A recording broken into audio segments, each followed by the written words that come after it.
Hello, viewers. Welcome to Baatcheet, a series where we bring to you some of the great career insights from our department. In this episode, I have with me Anirudh Vishwekar, who's currently pursuing PGDM in finance at the International Management Institute, New Delhi, 2019-2021 batch. He is an alumni of 2014-2018 BTech Biotechnology batch at NIT Warangal. Also, Nirud, while studying at the institute, has taken part in various corporate competitions on the national and international level and has been featured in Global Top 20 in the Project Firefly competition organized by Credit Suisse Research Institute in the year 2019.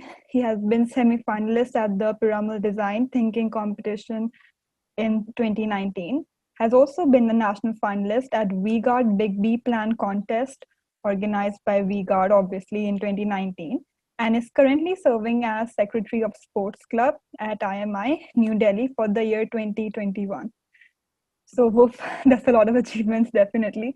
But hello, once again, hi from my end. Hi, Shreya. Yeah. So, how are you? I'm good. I'm good. How are you? Thank Yes, you for inviting me. it's always our pleasure, definitely. I think when you guys agree, it just motivates us to even put more content. So I think thank you from my end, I would say. So, let's then, without any delay, let's just begin with the questions. So, my first question is that how did you decide that B School is your thing? Was placement or core biotechnology ever a distraction for you? Actually, not because because when I had joined BTech Biotechnology, I was very excited. I was very excited for the course. Me and one of my very close friends in NIT Warangal, we also attended a workshop right after the first year. So I was very excited about pursuing various opportunities in biotechnology in my first year and in my second year. But I guess it all boils down to how much you explore. So I guess second year summer was the time when I was exposed to a lot of different things through a lot of friends.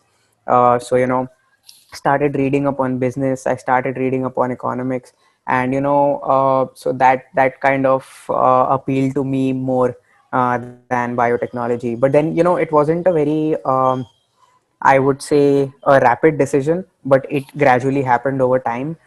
So I guess when I started my third year in college, so then is when I realized that maybe it's time to focus on what I have to pursue later in the career after I graduate from NIT Warangal. So I started drilling down more into how economics, what is economics, then finance, and then basically that's how my interest in finance grew, and then I decided that maybe I should just go for MBA first rather than getting a work ex. I think interesting, I would say. So, I think you just spoke about having your domain figured out for MBA. Like you somehow realize that finance intrigues you.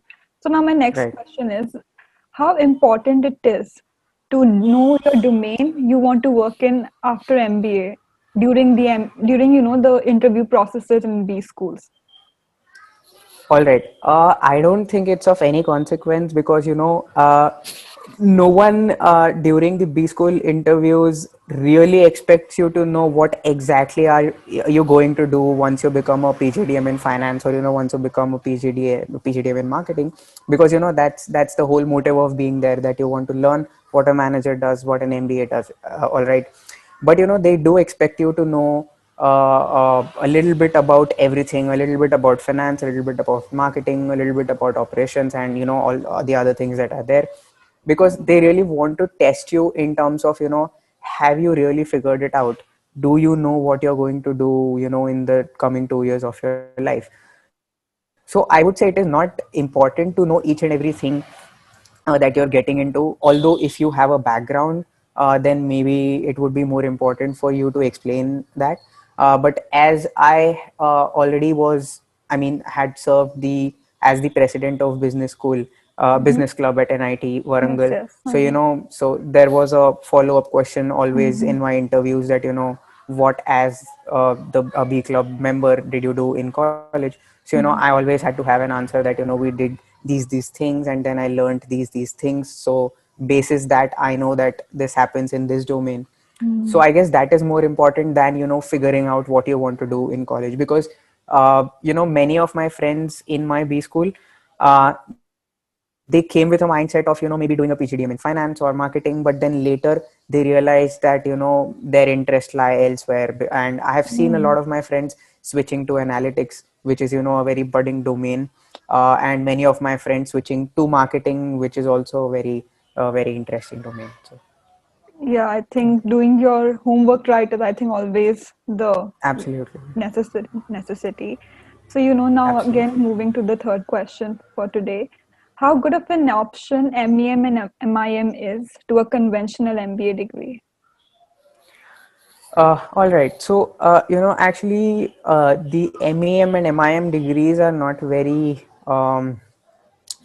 famous in India per se, because these are offered by universities that are majorly in Europe, and there are stark differences because I think maybe 7 or 8 years ago, what MBA was meant for was it was for professionals who already had a work experience. So masters in business administration was usually pursued by someone who had a 2 or 5 year work experience. So the MIM especially was made for people who were fresh out of college but who wanted to get into the management domain. And the MEM, which is I think Masters of Science in Engineering Management. So that is meant majorly for people who are out of engineering colleges and who are looking for roles, who are looking for managerial roles in very technology heavy jobs, or Mhm. maybe if I am not wrong, who are looking for jobs in maybe supply chain management or product management or project management. Mhm. So I guess if you are really I mean, sure of that you want to remain in the technology domain, but you want to pursue managerial roles.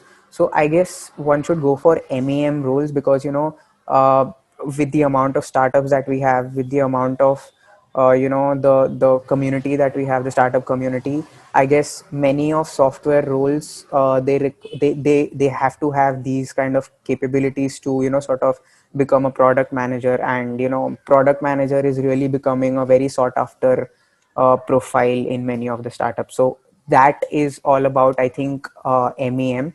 And about MIM, so it's a course which is curated for freshers.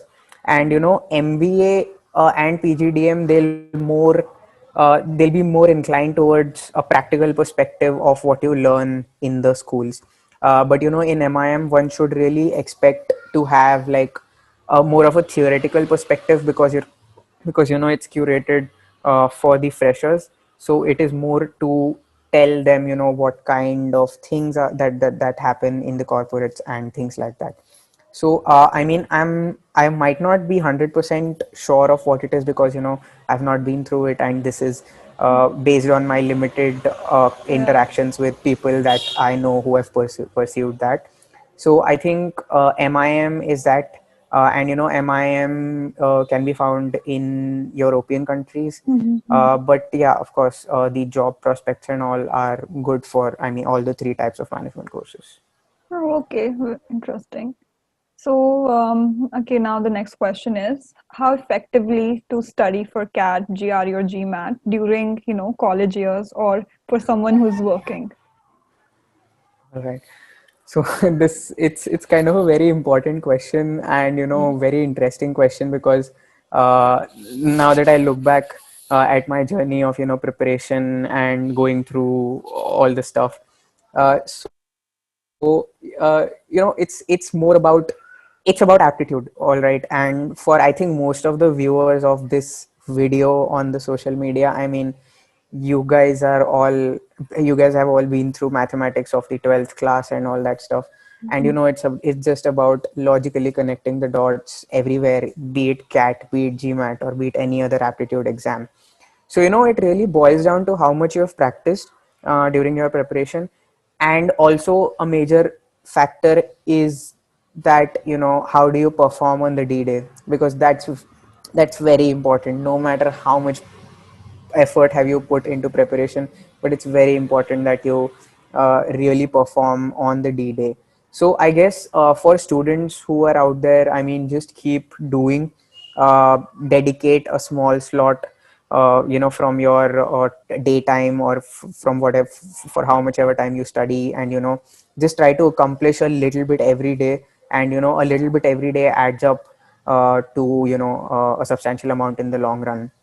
For students it's kind of very easy, but for working professionals, I think what I'd suggest is that, because I've been through that, so what I'd suggest is that, keep doing something. I mean, some problems, a few maybe caselets, a few passages, sometime in the morning and then sometime in the evening, because it's really important for you to be in the state of mind, keep your mind working, so that it does not decelerate, and probably just keep doing so the same thing, that keep doing something every day would add to a substantial amount in the long.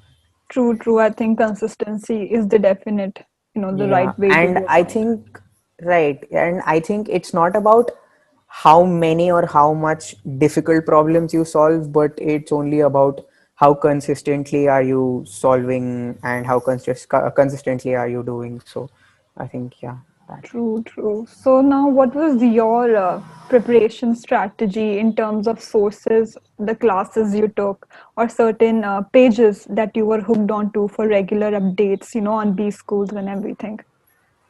All right. So, before attempting the exam, I had done a thorough analysis of, how the exam pattern is going to be, how the previous question papers have been. And, I had talked to a lot of people, majorly my seniors, my super seniors, of, how they prepared, and how they went about it.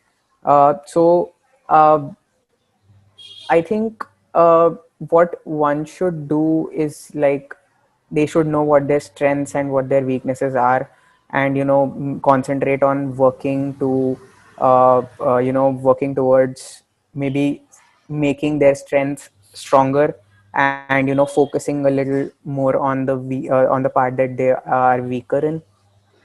And I guess, yeah, that's about it. And as I said, it's not about how many problems you solve, but it's about, as many problems you solve, you need to understand that, what is the mistake that you are doing, and it's all about rectifying those mistakes. And I think that would help much more than, just keeping on doing problems.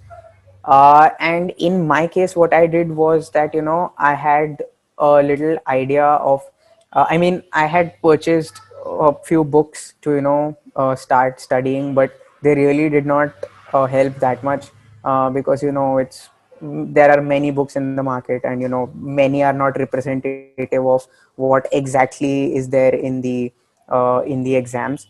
So I guess it's very important to, get a good, maybe a good tutor or a good mentor, who will tell you which books are very important. And I guess there are a lot of institutes which provide the course material. So I guess that is very important. One should really buy that and start practicing from that.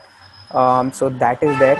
And if anyone is planning to give it in the immediate short term, as in after 6 or 7 months, then one should really start giving the mock exams.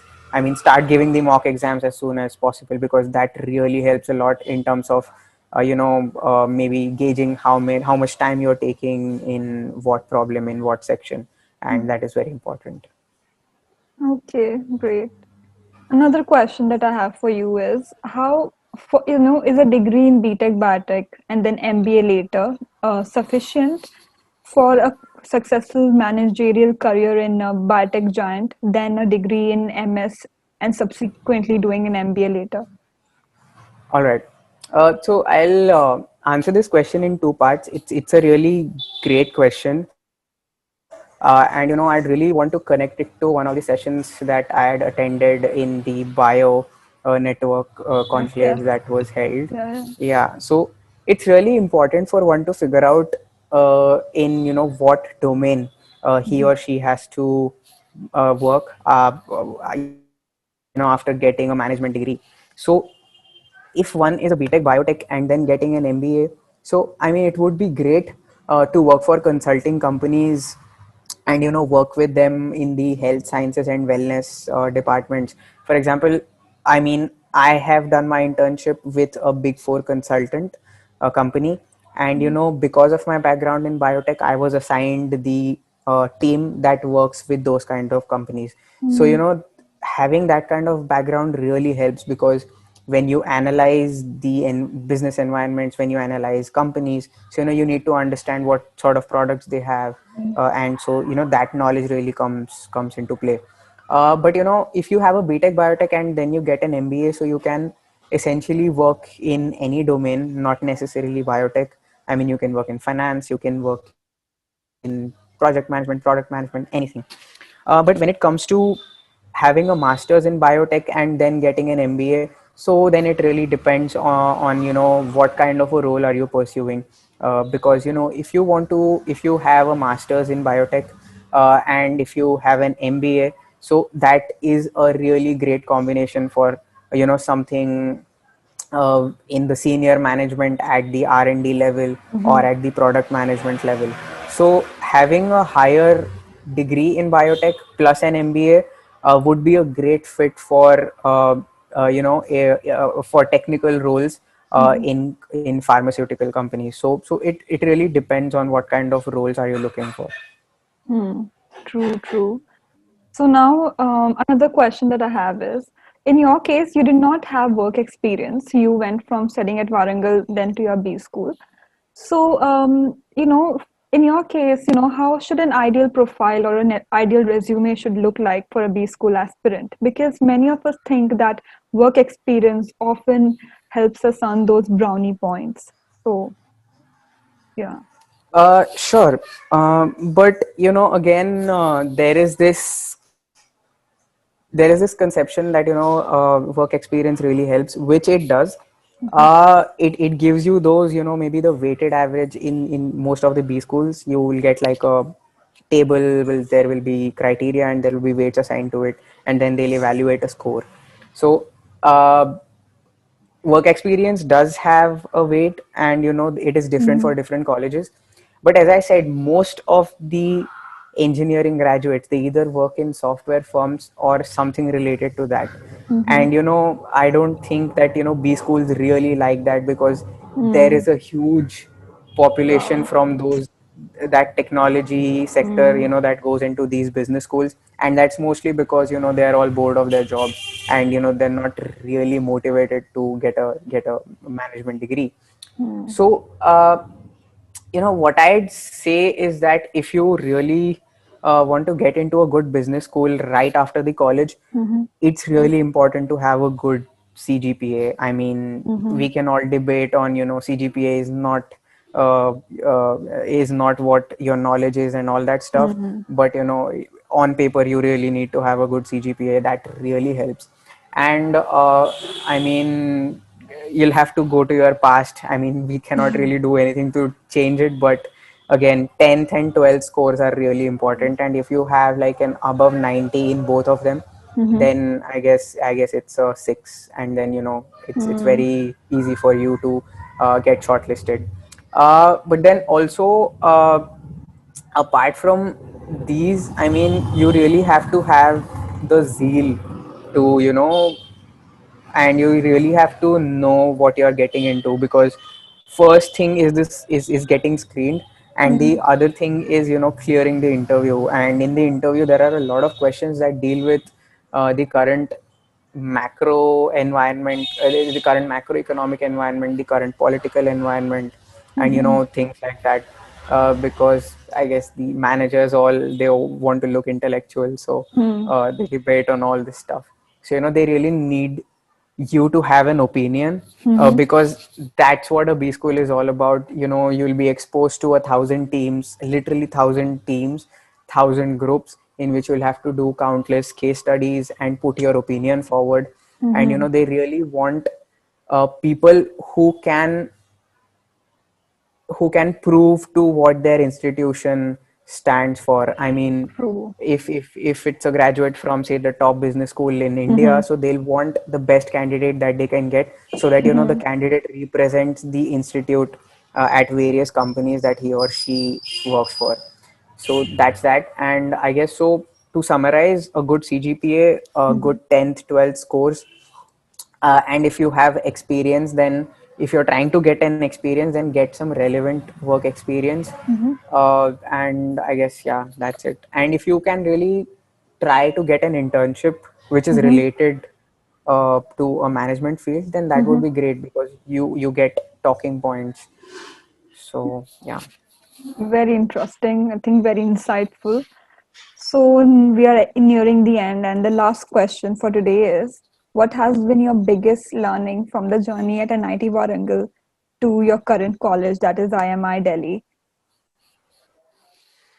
My biggest learning would absolutely be that, one should just keep exploring. I mean, that was the crux of my journey at NIT Warangal. Mm-hmm. And, it's very important to keep doing things, because that's how you learn, that's how you grow.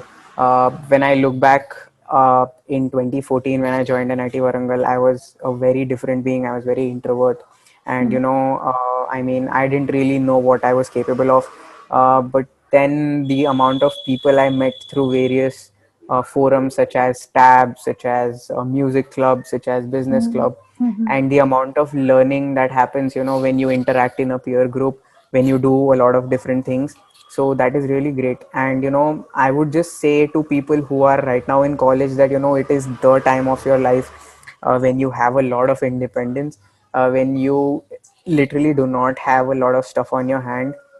So just get out there, explore, do as many things as you can, meet as many people as you can, and I guess really find what your purpose is. Because I remember I even had said this while I was in campus to Mm-hmm. my junior batch, that you really need to do things so that you understand what you have to do in life, and then maybe work towards it.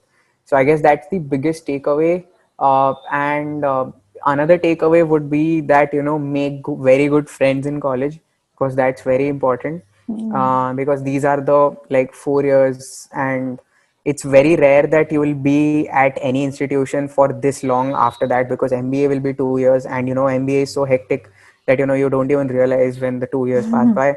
And then it's corporate, and Yeah. corporate is all about work. Mm. So in NIT Warangal, I guess you will be getting the best friends that you'll ever get in your life, and they'll be there for you whenever you need them to be. And trust me, you need friends at various points in Mm-hmm. life. So I guess these two will be the major takeaways from my journey at NIT Warangal. Wonderful. I think that this summarizes a great interview for today. So, do the Thank honors, you. just tell our viewers to like, share, and subscribe. Yes. All right, guys. So a lot of effort goes into Yeah. making such things possible, and Tab has done wonderfully well in organizing things like these. These are very helpful, and you never know. In the background, there are people working Yes. from different parts of the world, literally in different time True, zones. true. So please acknowledge their efforts. Please acknowledge the amount of efforts that are being taken for you. So please like and Yes. subscribe Yes. the channel, and Yes. please share this video. Yes. Okay, so thank you. Thank you once more for joining us. See you next episode. Bye. Thank you.